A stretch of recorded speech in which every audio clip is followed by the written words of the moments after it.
Programang ito ay rated SPG. Striktong patnubay at gabay ng magulang ang kailangan. Maaaring may masiselang tema, lengguwahe, karahasan, sexual, horror o droga na hindi angkop sa mga bata. Hindi na nakatiis si Rigor at hindi niya na napigilan ang kanyang sarili na hindi makita itong si Lena, lalo na't hindi ito sumasagot sa kanyang mga tawag. Kung kaya't napagpasahan niyang puntahan ito sa kanyang bagong bahay. Tinanong ni Rigor si Lena kung bakit niya ito ginagawa sa kanya. Wika ni Lena na si Rigor na mismo ang nagsabi na dumistansa siya at itigil na ang kanilang relasyon dahil sa paghihinala nga ni Marites.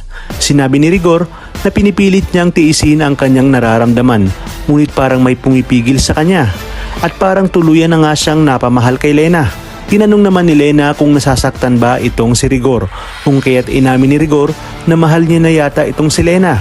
Dito nga ay nagsunggaban sila at may nangyari na naman sa kanila, habang si Nanoy at Tinding naman ay kasalukuyang papunta sa supplier nila ng paninda, kung kaya't sa ikalawang pagkakataon ay makikita silang muli ni Nanoy at Tinding. Pababaunan kasi ng halik at yakap ni Rigor si Lena.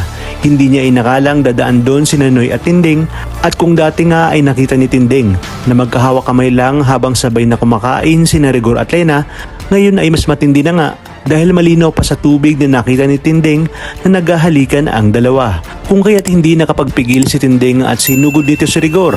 Ayon kay Tinding, walang lihim na hindi nabubunyag at huling-huli niya na ito.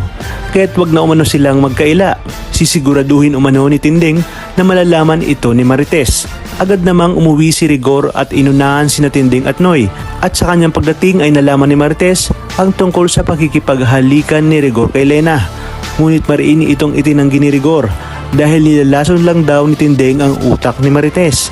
Hindi naman agad naniwala si Marites at sinabing tumahimik na lang si Tinding.